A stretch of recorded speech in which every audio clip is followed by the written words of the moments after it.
Bismillahirrahmanirrahim.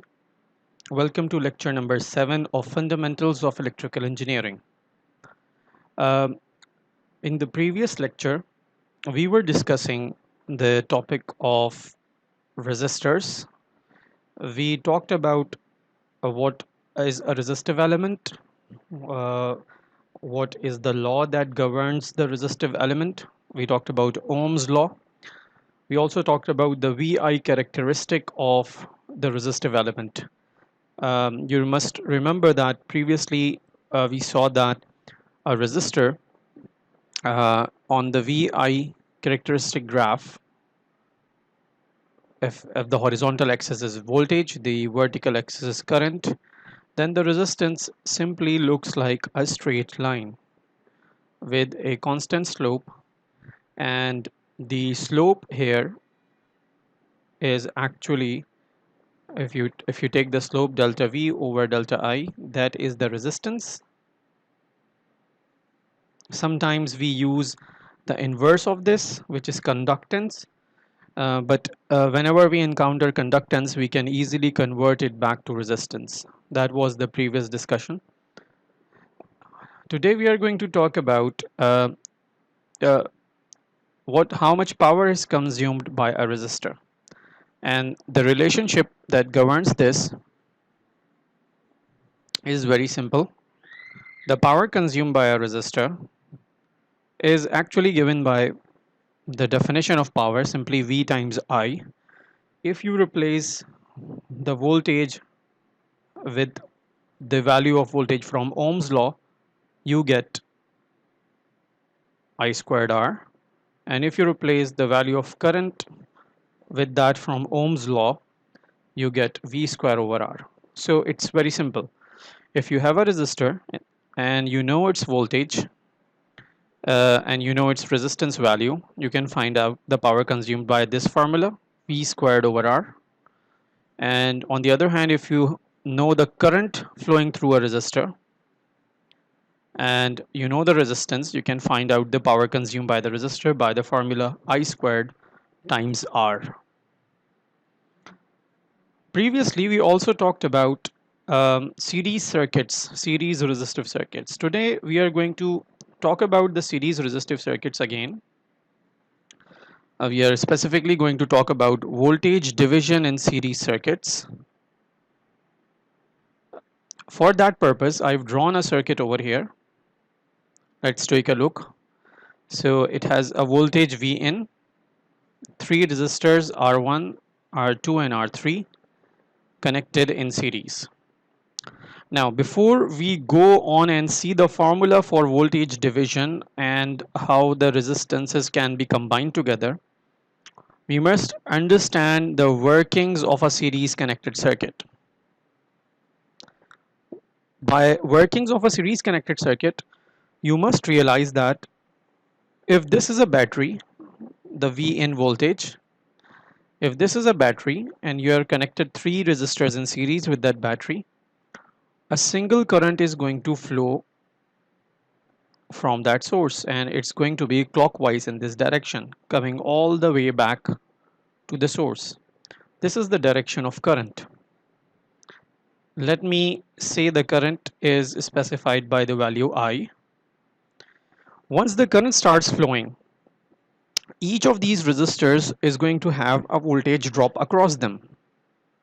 So resistor number 1, R1, is going to have this polarity, plus and minus, plus at the left, minus at the right, because current is flowing is flowing in this direction, and resistor is a passive element. So since we know the direction of current, we can easily estimate that the current flows from higher polarity, higher voltage to lower voltage, and that's why first it's going to encounter the plus sign and then the minus sign.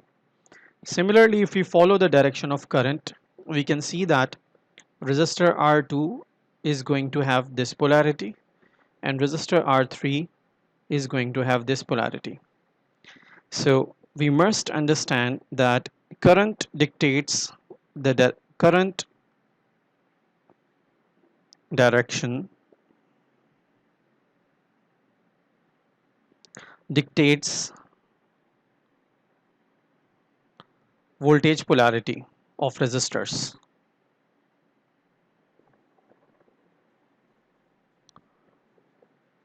This is one thing that we need to understand.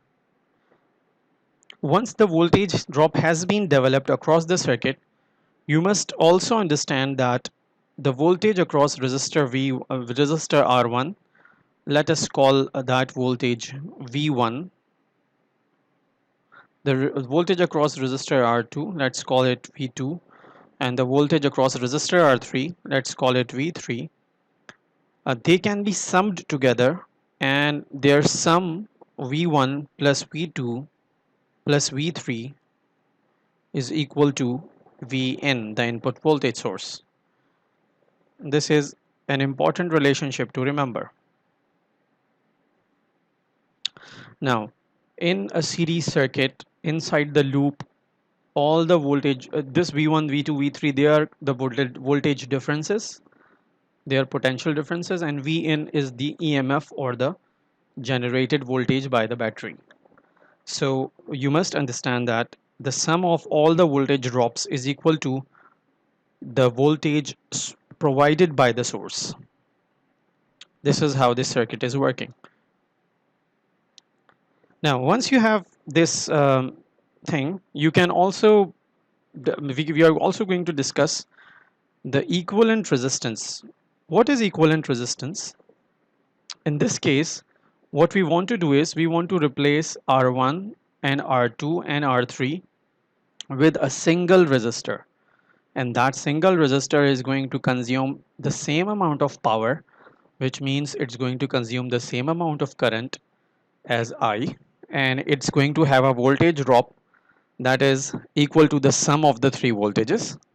So that single resistor is going to be an electrical equivalent of all the three resistors.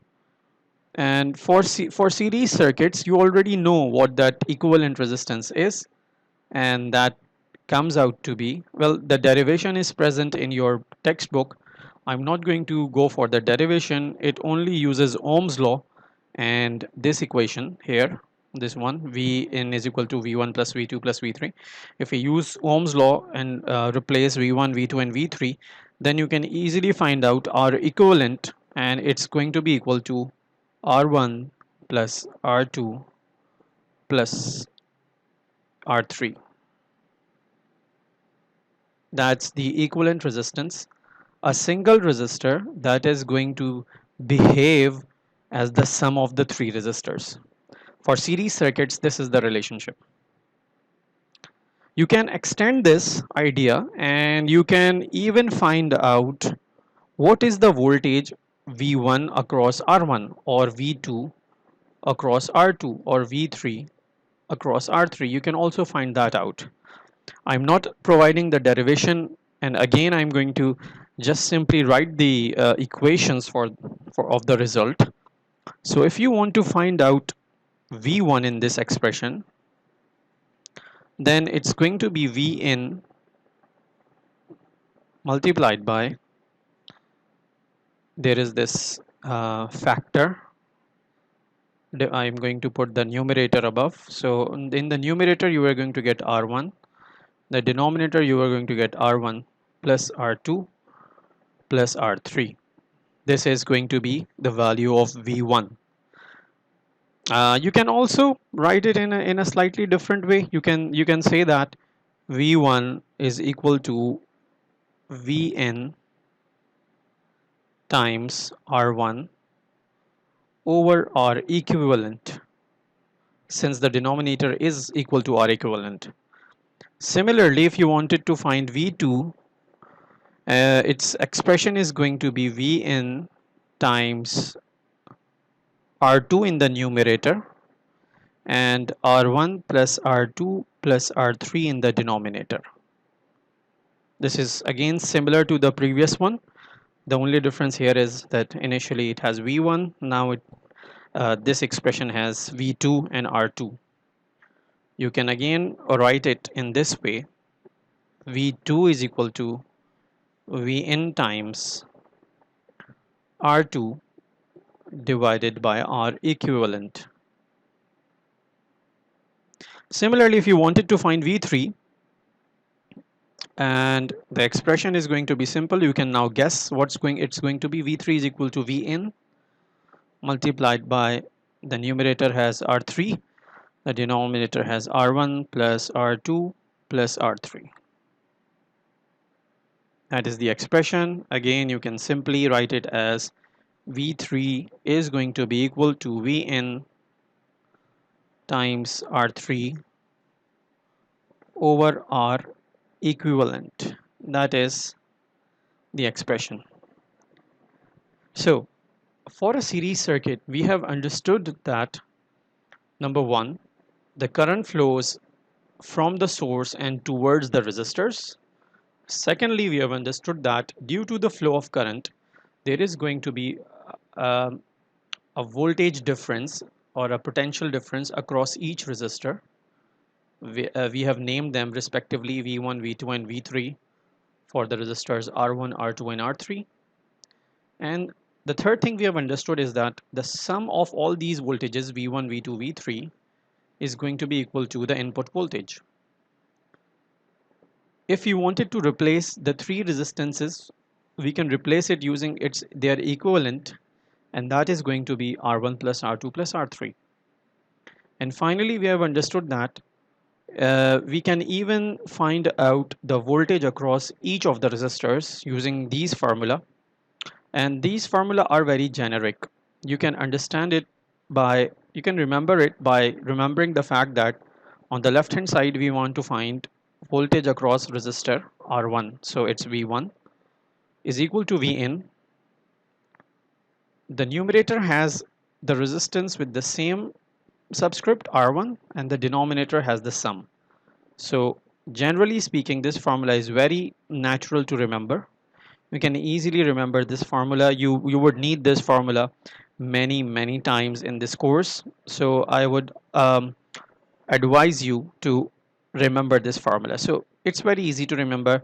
It's simply Vn, n can be any resistor, is equal to the input voltage of the series connection multiplied by resistance of the same resistor divided by the equivalent resistance of the series network. This is the general form.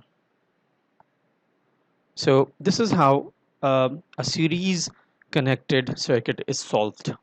We are going to do some examples later, but right now I would like to talk about parallel connected resistors. By the way, before moving on, I must tell you that this formula R equivalent is equal to R1 plus R2 plus R3 is generic.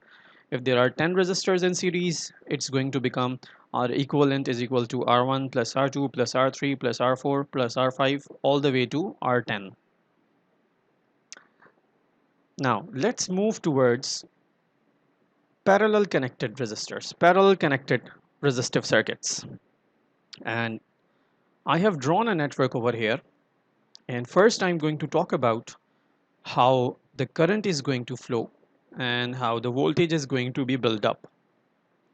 So first of all, you must understand that in this circuit,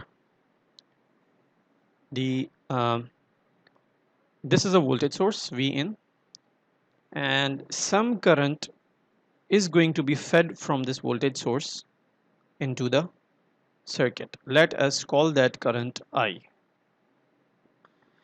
But since the current is not going to get a straight single path, there are three possibilities. The current can go into R1, it can also go into R2, and it can also go into R3. The current is going to take all three paths and it's going to divide. So let me show you the division. As soon as the current starts to flow, there is going to be a division of the current among the three resistors. Let's say the part of the current that goes into R1, let us call it I1. The part of the current that goes into the second resistor R2, let us name it I2. And the part of the current that enters the third resistor, let us call it I3. So the first thing is current is going to split. The current will split into three paths in this case. Um, Another important thing you must realize that since I1, I2 and I3 are coming from the same point, which is the source, it means that their sum I1 plus I2 plus I3, their sum is going to be equal to I, the input current that's coming from the source. So there are two key points to remember. Current is going to split. The split is going to be such that the sum of the individual currents of the resistors is going to be equal to the total current. And there is a third aspect over here you must realize, and that aspect is that uh, when the current flows through R1, there is going to be some voltage drop across R1. When it flows from R through, it's going to be producing some voltage drop across R2. And when it flows from R3, it's going to produce some voltage drop across R3. The important thing to realize over here is that since this path, this whole path is purely conductive, this is just a piece of wire. Similarly, this bottom part is a piece of wire. So there is no resistance over here. It's just a piece of wire with zero resistance. And since it has zero resistance, it means there is no voltage drop across this piece of wire at the top and this piece of wire at the bottom, which simply means that whatever voltage is present over here at the voltage source, it's going to translate to this point and then to this point and then to this point. Similarly, the negative voltage over here is going to translate all the way to R3, which means that the voltage across resistor 1 is going to be equal to the voltage across resistor R2 is going to be equal to the voltage across resistor R3, which is going to be equal to the input voltage. So there is just one voltage in this circuit, and that is the voltage of the battery, and that is present across each and every resistor. So this is how the circuit is working. The second thing that I'm going to talk about is how are you going to find out the equivalent resistance. It's very simple. For finding the equivalent resistance, we use this equation, and in this equation we can substitute Ohm's law, and by substituting Ohm's law we can find out that the equivalent resistance for this circuit, for this kind of circuit, parallel circuit, is equal to 1 over R equivalent. 1 over R equivalent is equal to 1 over R1 plus 1 over R2 plus 1 over R3, and this is the formula for equivalent resistance of parallel circuits. It can be extended to any number of resistors n. For example, if you have 5 resistors, then this formula is going to go to 1 over R4 plus 1 over R5. Another important thing you must realize is that the current is going to divide in this circuit. And what could be the formula for that division? So same as before, we would need to have a current division formula, a current division rule. And that current division rule again looks very similar to the voltage division rule with a very slight difference. So let me write the expression for I1 here first. Remember that I'm not providing the derivation. You don't need to look at the derivation. It's done by using Ohm's law. I'm just going to write the expression here directly. So the I1 current is equal to I current, which is this one here, the total current. I1 is equal to I multiplied by, there is again a numerator and a denominator. So this factor is going to be, now be careful because this is slightly different. So it's going to be something like this. The numerator is going to be 1 over the inverse of R1. The denominator is going to be 1 over R1 plus 1 over R2 plus 1 over R3, all the three reciprocal resistances. And remind you, this is actually the sum. This sum is equal to 1 over R equivalent. So I can also write this expression in this way. I1 is equal to I times, in the numerator we have 1 over R1, divided by, in the denominator we have 1 over R equivalent. This is how the current division for I1 works. Similarly, for I2, let me write the formula. I2 equals I times a factor, and the numerator of the factor is 1 over R2, and in the denominator we have 1 over R1 plus 1 over R2 plus 1 over R3. Or you can in the same way write that I2 is equal to I, which is the total current, multiplied by the factor 1 over R2 divided by 1 over R equivalent. And similarly, there can be the third current I3. Let me write that equation for you. I3 is equal to I times 1 over R3 in the numerator division. In the denominator we are going to have the same factor 1 over R1 plus 1 over R2 plus 1 over R3, and you can again simplify it, and you can write I3 equals I times, in the numerator you are going to have 1 over R1, in the denominator you are going to have 1 over R equivalent. So these three formula are going to help you in finding the currents inside each the currents flowing through each of the resistors. And they are very simple. The derivation is not needed, but you can see the derivation. It simply uses Ohm's law and this equation over here. So for a parallel connected circuit, you can see that the voltage is same across every resistor, which is equal to the input voltage Vn, and the current is different for every resistor, and you can find out the current through these formula. The next thing that we are going to do now is, well, we are going to do some practice. We are going to solve some circuits, series and parallel circuits. But before starting that practice, I must emphasize on one very, very key and important fact. People tend to lose this focus very quickly. So I have made 3 points, and I'm going to point them out one by one so that you don't make those mistakes. The first crucial point about finding out equivalent resistances. So this is what we are going to do. We are going to find out equivalent resistances or different kind of circuit networks. The first and most important point is that, well, in parallel networks, most of the times,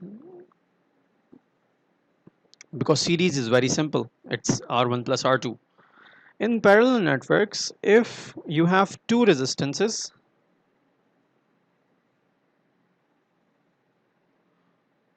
then their combination, their equivalent resistors, R equivalent, is simply, you know that 1 over R equivalent is equal to 1 over R1 plus 1 over R2. You know that. But it would be much easier if we could find out an easier way to solve this. And we can do that by taking the LCM over here. The final result would become R equivalent is equal to R1 times R2 divided by R1 plus R2. So This is going to be the formula that we are going to be using most of the times in parallel networks. Why are we going to be using this most of the time? The reason is most of the circuits have only two or three parallel resistors, not more than that. Most of the time actually it's two.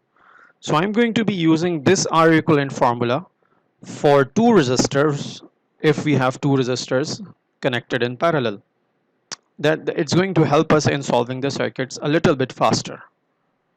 This formula is also good, but you can see that if you want to use this formula, it would require that you would need a calculator, and I don't want to use the calculator in very simple problems. You can use the calculator and use this formula instead. There is no problem with that. The second point you need to remember is that the series circuits, well, it's very easy to understand the series circuit. So, but still you are going to make some mistakes. So, for example, if this is one resistor and this is one resistor, then you can clearly see that both are connected in series. You can simply add them up.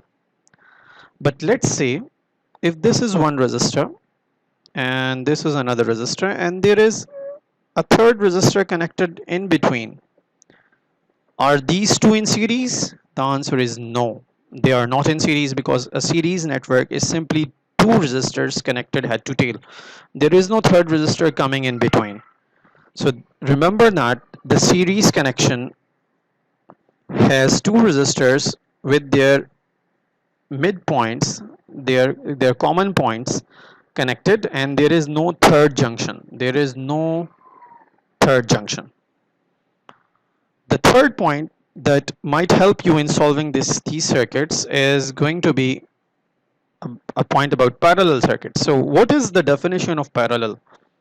Parallel means that you have two or more resistors and they share a common node. So both of their endpoints are connected together. There is nothing in between their endpoints.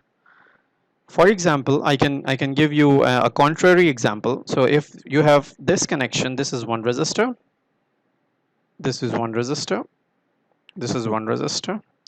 So I'm going to ask you, is this resistor and this resistor, are they in parallel? The answer is no, they are not in parallel because the bottom point, the bottom junction of the bottom node of the two resistors is the same, but the top node is not the same because there is a resistor in between them.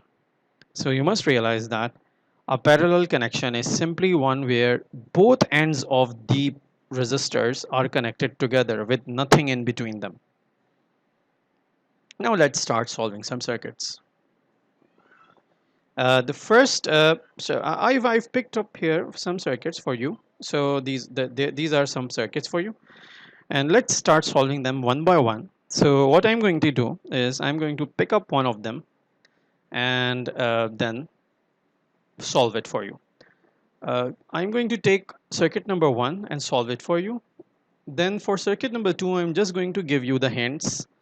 You are going to solve it on your own. In the handout, the answer for the R equivalent for circuit number two is available. So you can take help from there. Then I'm going to solve circuit number three for you.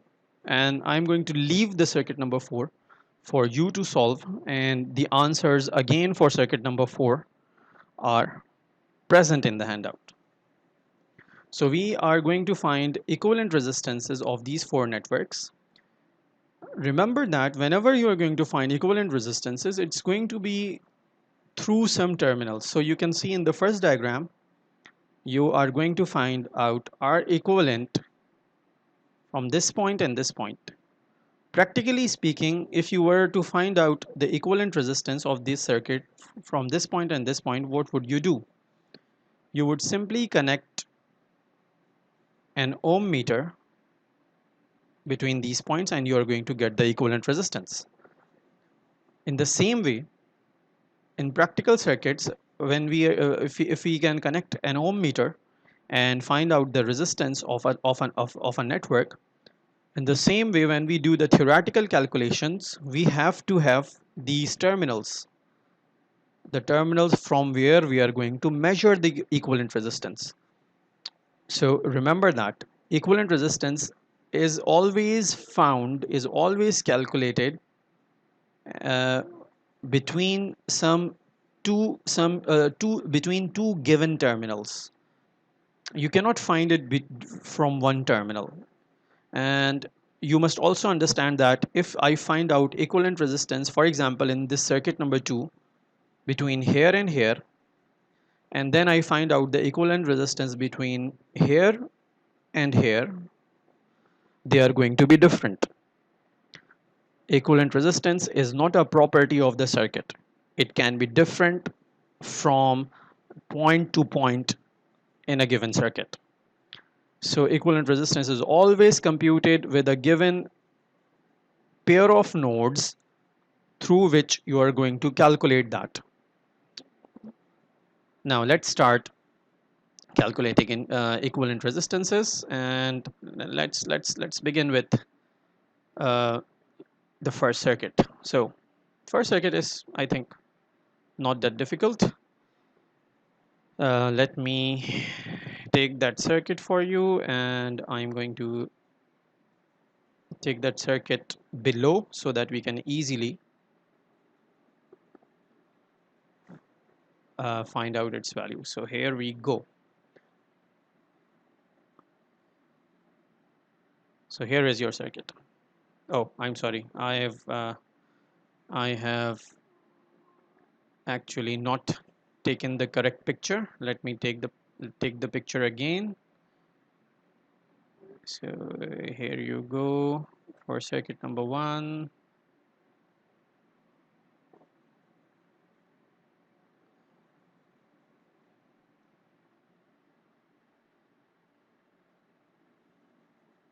So here you go for circuit number 1. I am going to take that picture for circuit number 1, copy it, and bring it below.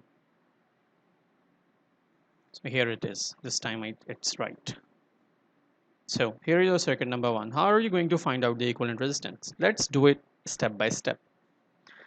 The first step is going to identify which are the series connected resistors and which are the parallel connected resistors. That's your first step. So let me mark that for you. You can easily see that this 1 ohm and this 5 ohm, they both are in series. And at the same time, you should also be able to see that the 6 ohm resistor over here and the 3 ohm resistor over here share both of their endpoints, and thus they are in parallel. So what I'm going to do is I'm going to solve both of them together. How am I going to do that? I'm going to redraw the circuit. This is a very important point. You should always redraw your new circuit. So in our new circuit, we are going to have this 4 ohm resistor, this 2 ohm resistor, and instead of the 1 ohm and 5 ohm, we are going to have just one resistor over here, and that is going to be 1 plus 5 equals 6 ohms. And similarly, in the bottom, we are going to have the 6 ohm in parallel with 3 ohm. So we are just going to have one resistor over here, not two. And finally, the bottom line goes over here, and we have 8 ohms, and this is the first point, this is the second point, and this is our equivalent looking there. So this is the first step of simplification. You found 1 plus 5 6 ohm series, and this one is going to be 6 ohm. This one is going to be here 6 ohms parallel with 3 ohms, and I've already shown you the formula for solving parallels with two resistors. So that is going to be 3 into 6 over 3 plus 6. What is going to be the final value? 6 3 is 18 over 9. So 18 over 9 is 2. This one is going to be 2 ohms.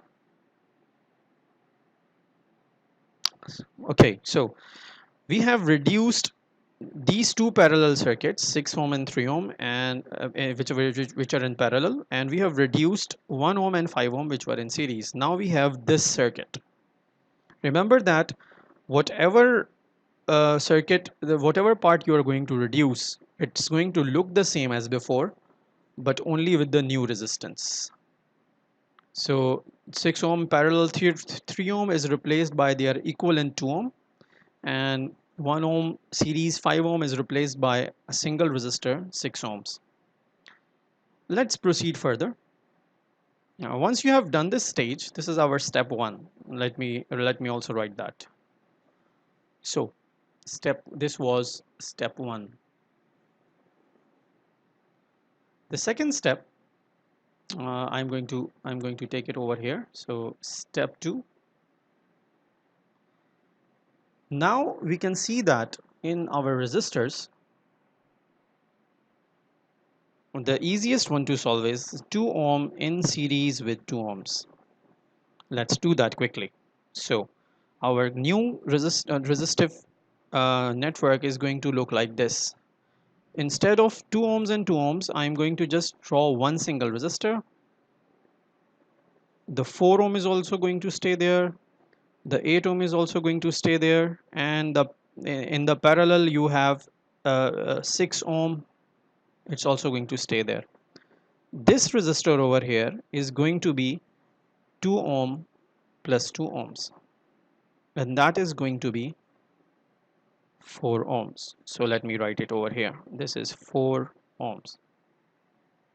This is step number 2. Once you have your circuit solved to this point, I must put it again that our equivalent is actually measured from here. In the third stage, in the third step, what I'm going to do is I'm going to see that there are very simple 4 ohm parallel 6 ohm. These two are in parallel, and let us do that. So step number 3, I'm just going to do that over here. In step number 3, we are going to solve the 4 ohm resistor which is in parallel, you can see, with 6 ohms, and both of them are going to become just one resistor. And finally the 4 ohm resistor at the top would stay there, and the 8 ohm resistor at the bottom would also stay there.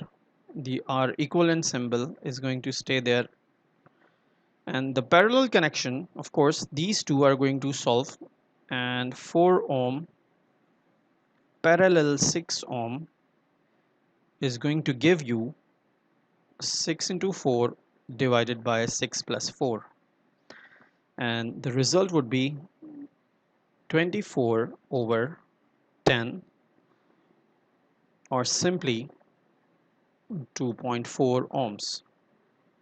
So this resistor is going to give you 2.4 ohms. Finally, we are at the end of this problem, and we are going to simply solve the 3 series connection together. There are 3 series resistors now. It's very simple. You can see that 8 ohms, 2.4 ohms, and 4 ohms. So if we add that together, before adding, let me state that this is step number 3. Let's move to the final step, and that final step is going to be, it's going to give us the answer, the final answer for this circuit. And finally our equivalent resistor network becomes just one resistor, and that our equivalent is going to be 8 ohms plus 4 ohms plus 2.4 ohms, and that is equal to 14.4 ohms are equivalent. That is your answer.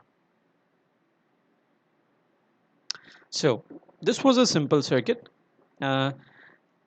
Let's take another quick example. Let's take another circuit and see if we are able to solve that.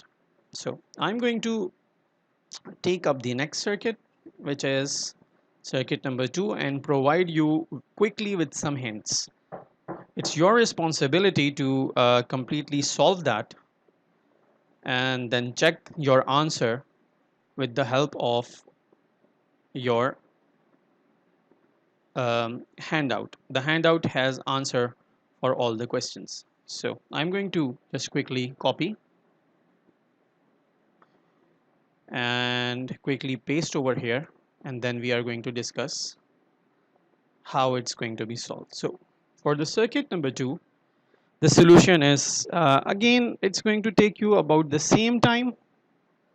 So the solution is going to be something like this: 4 ohm plus 5 ohm plus 3 ohm, they are in series, so it's going to give you 5, 6, 7, 8, 9, 10, 11, 12 ohms. Then that 12 ohm is going to be in parallel with 4 ohms. So let me write that over here: 4 ohms plus 5 ohms plus 3 ohms, they are in series, so I've just simply added them. Then that result is going to be in parallel with this 4 ohm resistor. So that result is going to be in parallel with this 4 ohm resistor. Once you have found that, you can see that that final resistor would be in series with 3 ohms. So when it's in series, it's simply a sum. And that resistor itself, once you have found that one out, is going to be in parallel with 6 ohms. So this whole thing over here is going to be in parallel with 6 ohms. And once you have found that out, it's going to be just one resistor over here. So you have just 3 resistors in series. So what are those 3 resistors? This whole big one plus 2 ohms plus 1 ohm. And that would be your R equivalent. This is another way of solving these circuits. You can write the whole expression and then solve them. But you have to be careful. You should be able to understand each and every series parallel connection properly. Only then you are going to be able to write this kind of equation. I would recommend that you should start with doing this with this kind of method, in which you draw each and every step of the solution. Once you are more comfortable with this, you are going to be able to write this kind of expression, and then you can solve it. So inshallah, in the next lecture, I'm going to continue from this point and show you another couple of series parallel combination circuits. Thank you very much.